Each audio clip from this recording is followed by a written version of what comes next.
Dar stik laba diena, labai visus malonu matyti, nes daugiau kaip pusė mano buvusių mokinių. Labai malonu matyti savo garbiuosius dėstytojus, profesorių Juozą Antanavičių. Ir štai aš pradėsiu tai poetiškai tokia citata, kuri turbūt yra amžina, kad einant į gimnazijos sukaktuvės 80-metį vertėtų turbūt prisiminti didįjį Gėtę. Taip, kad žmogus turėtų kasdien išgirsti šiek tiek harmoningos muzikos, paskaityti poezijos ar pamatyti vaizdingą peizažą, kad sugebėtų išlaikyti grožio pajautimą savyje, kurį jo sieloje pasodino viešpats. Tokia esminė europinė citata turbūt. Tai va. Na ir ką dabar apie gimnaziją, kurią pati kažkada baigiau, taip, kada jinai dar buvo, kur dabar Vyskupų kurija, Rotušės aikštėje. Gražu, kad švęs 80-asias metinės, skaičiuojant kitaip istoriškai, galėtumėm pasakyti, kad švęs ir žymiai ryškesnį jubiliejų, nes būtent Naujalio 19 metais įkurta mokykla. Ir turbūt, kad tiesiogiškiausia perėmėja šių tradicijų ir būtų Naujalio gimnazija. Tai čia būtų labai įdomu, kad kažkas tai sužymėtų ateityje visus pastatus, kaip kito geografinės vietos mūsų gimnazijoje. Na ir jos kito tikrai, kito pavadinimai, bet tai, kas brangiausia, kas sudaro esmę, tai gimnazijos mokytojų ir ją baigusių absolventų vardai, išsaugoti ne tik šios mokslo ir ugdymo įstaigos metraščiuose, bet ir mūsų atmintyje. Pranešime Kauno Juozo Naujalio muzikos gimnazijos absolventai, žymus atlikėjai, neminėsiu didelio būrio dailininkų, kurie mokėsi Juozo Naujalio meno mokykloje 65–90 metais. Apsiribosiu absolventais, kurie baigė muzikos skyrių. Na ir visi žinome, jog svariausias menininkų apdovanojimas tai yra Lietuvos nacionalinė kultūros ir meno premija. Ir taip va visus išrašiau, surašiau. Šį apdovanojimą yra pelnę 9 įvairių kartų muzikai baigę mūsų gimnaziją. Tai yra daug. Taip, įdomu, kad pirmieji jau prieš 35 metus šitą garbingą Lietuvos apdovanojimą gavo Čiurlionio kvarteto primarijus Rimantas Šiugždinis, kurį turbūt prisimenat kaip vieną pirmųjų mokyklos absolventų, dėja išėjusi labai anksti, ir violončelininkas Saulius Lipčius. Ir ta premija buvo pati pirmoji 89 metai, dar Lietuvos valstybės, pakeliui Lietuvos valstybė į nepriklausomybę, ir kartu buvo įteikta premija su žymiu mūsų kompozitorium Algirdu Martinaičiu. Jau 35 metai prabėgo. Toliau Rūta Šmigelskaitė Rikterė. Čia matau Alą, Giedrių, jūsų klasiokė, taip, labai gabi mergaitė, kuri gavo tą premiją Ibelhauptienės vardu, ir tai buvo 97 metai. Na, turbūt už ryškaus dueto, kurį sudarė jos vyras Ibelhauptas ir Rūta Šmigelskaitė, duetinius pasirodymus. Toliau visų mūsų mylimas kompozitorius, gan anksti išėjęs į ten, sakykime, amžinybę, tai Vidmantas Bartulis, kurio 70-metį labai gražiai pažymėjo ir Kaunas savo įspūdingais renginiais, ir Vilniuje skambėjo daug Vidmanto muzikos, ir tikiuosi, kad jin skambės dar ilgą laiką. Taip, tai buvo premija 98 metais. Vienas kūrybingiausių mūsų absolventų. Beje, kalbant apie profesionalumą, turėčiau pasakyti, gal ir negražiai, bet truputį, kad pagyvint, Vidmantas mokykloje mokėsi labai šiaip sau.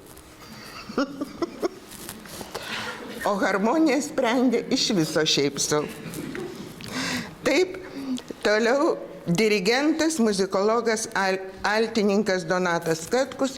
Tai visi žinom gerbiamo Donato ugningas kalbas, temperamentą, jo provokuojančius tokius pasisakymus, jo knygas. Na ir apskritai įdomi ir ryški asmenybė. Būtent asmenybė. Taip, toliau mums labai malonu šiandien matyti profesorių Petrą Kuncą, štai su valstybiniu Vilniaus kvartetu 2004 metai jis buvo apdovanotas taip pat nacionalinė premija. Labai malonu susitikti su jumis, profesoriau, patirti tokią tikrą kvėpuojančią inteligenciją, kas jau dabar truputėlį blėsta, nesiplėtosiu. Toliau, kompozitorė Raminta Šerkšnytė, 2008 metai. Na ir ją prisimenam kaip stropę pianistę baigusią Naujalio mokyklą pas savo tetą Rimantę Šerkšnytę fortepijoną. Taip, ir turinčią retą privilegiją, nes jinai nedirba beveik pedagoginio darbo, na tai kurti pagal užsakymus ir turėti laisvo menininko titulą yra prabanga.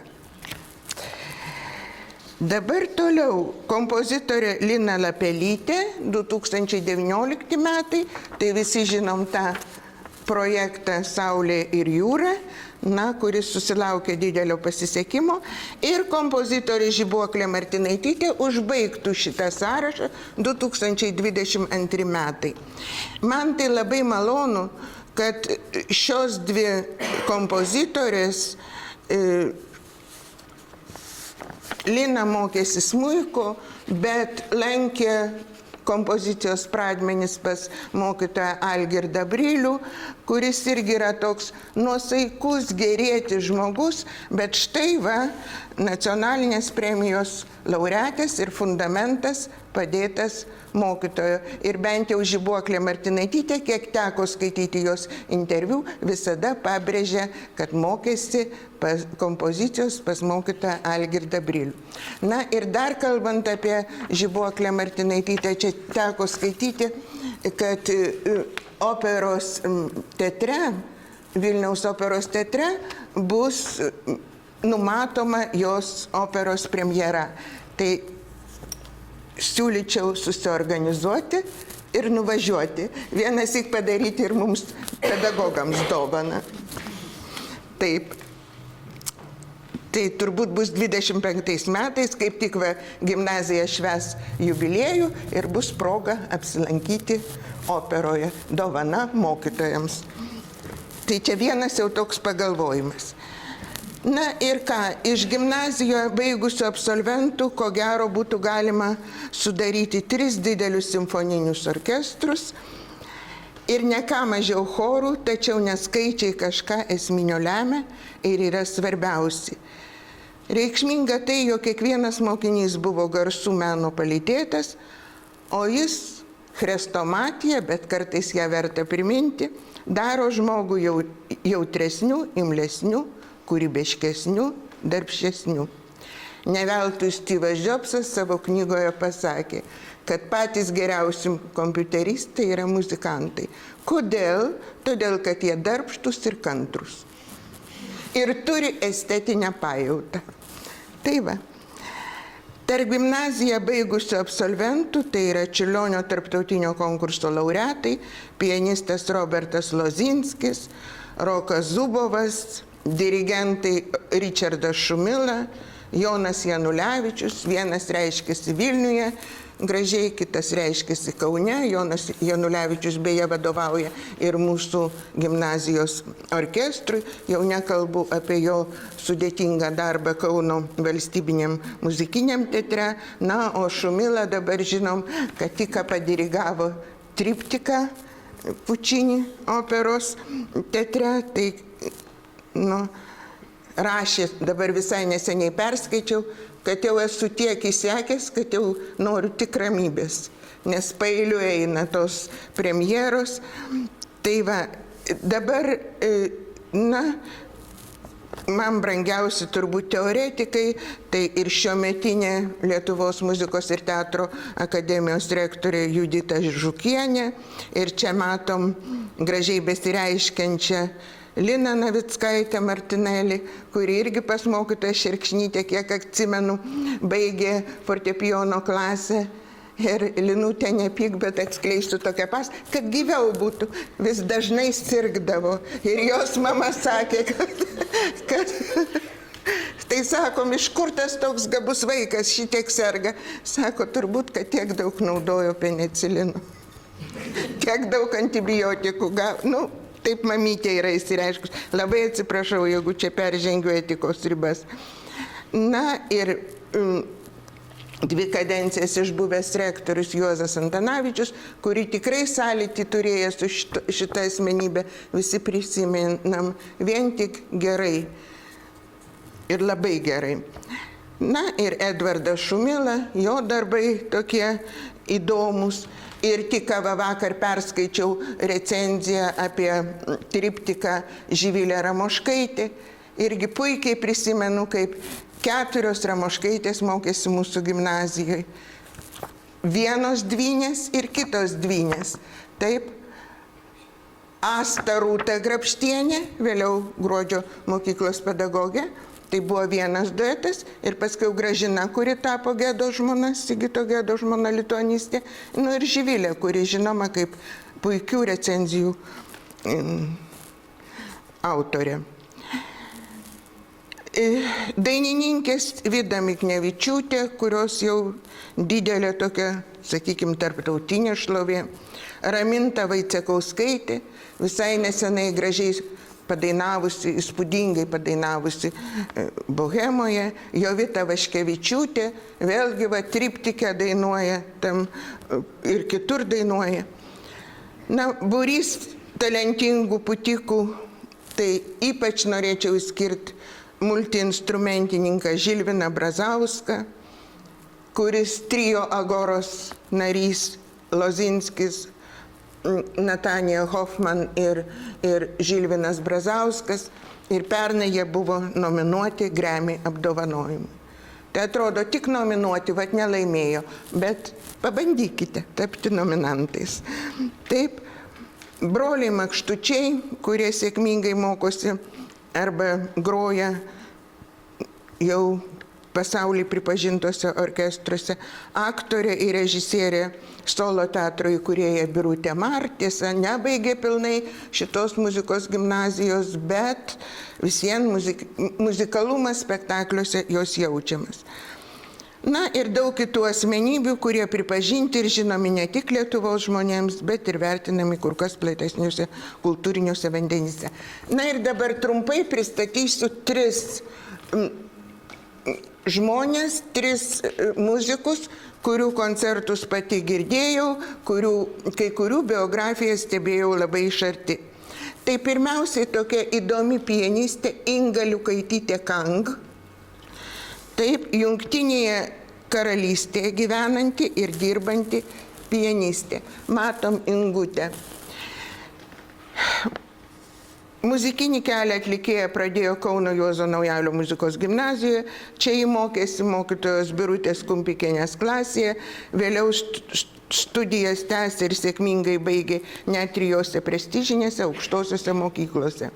Tai Škotijos karališkojo konservatorijoje Glasgow mieste, Guildhall muzikos ir dramos mokykloje Londone bei karališkajame Šiaurės muzikos koledže Mančesteryje.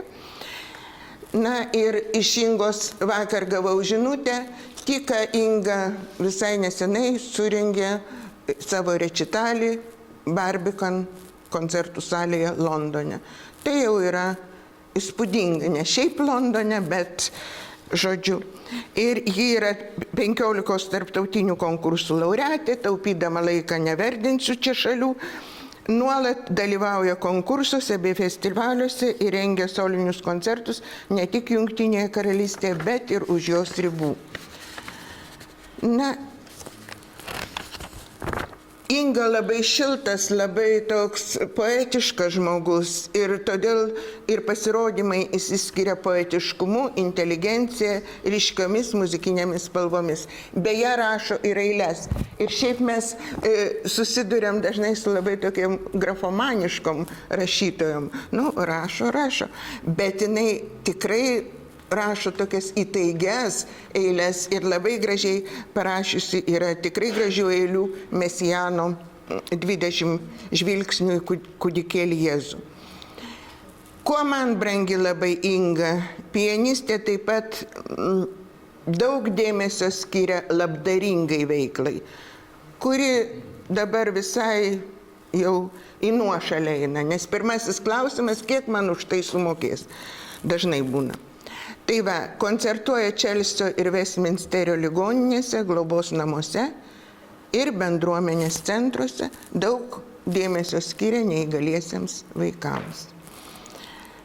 Taip, ir dar dabar jau jos paklausiau, kokie artimiausi jos renginiai, tai sakė, dabar noriu poilsio ir ramybės, bet kovo 27 dieną surengs solinį rečitalį Kauno valstybinėje filharmonijoje. Tai irgi prašau užsižymėti tą dieną, eisime visi klausyti Ingos, nes solidarumas to reikalauja. Va, kita pianistė, kuri dabar jau pasakosiu, Eglė Andrejevaitė, tai vėlgi ryški pianistė, visai kitokia asmenybė. Tai yra drąsi, labai artistiška, savim pasitikinti moteris. Koncertų nevardinsiu visų. Ryškiausias jos koncertas tokia 9 lobiai, kuri Europai pristatė mūsų Baltijos kompozitorius. Ir dar, kad jinai turi tą savo mokyklą, Ton Art, kuri yra pati prabangiausia mokykla Vilniuje. Ir ten mokosi vadybininkai, teisininkai, medikai, žodžiu, jin sugeba juos įtikinti, už tai gaudama tikrai didelius finansinę didelę išraišką. Na ir jos tik tai pagrindinį moto išvardinsiu, pasakysiu. Šiuolaikinę muziką atlikėjas turi mėgti asmeniškai. Ją skambindamas jis atsiskleidžia ir vertybiškai, ir profesiškai. Žodžiu, kas to pasakoma, kad šiuolaikinę muziką interpretuoti sunkiau negu klasikinę arba romantinę. Na ir svarbiausias atlikėjo uždavinys - virkdyti publiką, o ne verkti pačiam. Galbūt, turbūt. Na ir paskutinis turbūt išaugs tokia dvipusybė, vieni taip sakys, kiti truputį kitaip, tai noriu pristatyti smuikininką Vilhelmą Čepinskį, kurio žingsnius stebėjau nuo 7 metų, nuo to laiko, kada jis pirmąsyk viešai pasirodė Kauno valstybinėje filharmonijoje. Ir tai, žinoma, labai talentingas žmogus, labai talentingas smuikininkas, daug vilčių, ir praradimų, ir kelias tas toksai vingiuotas, bet vis dėlto labai apsidžiaugiau, kada Vilhelmas pradėjo vadovauti Šiaulių kameriniam orkestrui ir dabar irgi pati naujausia žinutė, kad subūrė ir jau Šiauliai dotuos tą orkestrą ir taps Šiaulių simfoninis orkestras pavadinimu Solaris. Reiškia, tai vėlgi žmogus turi teisę klysti, slysti, išbandyti save įvairiuose amplua. Ir tiesiog norisi jam palinkėti labai žmogiškai didelės sėkmės, dirbant su Šiaulių simfoniniu orkestru. O kad taip nepaprasto talento žmogus, tai žiūrėkit, jis gavo asmeninį kvietimą koncertuoti Londone nuo paties Jehudi Menuhino. Jisai girdo aš liudininkė, žmogus senas apsiverkė, kaip groja Vilhelmas. Nors va, kita, reiškia, Andrėjaitė sako, verkti negalima. Žodžiu, čia visaip yra.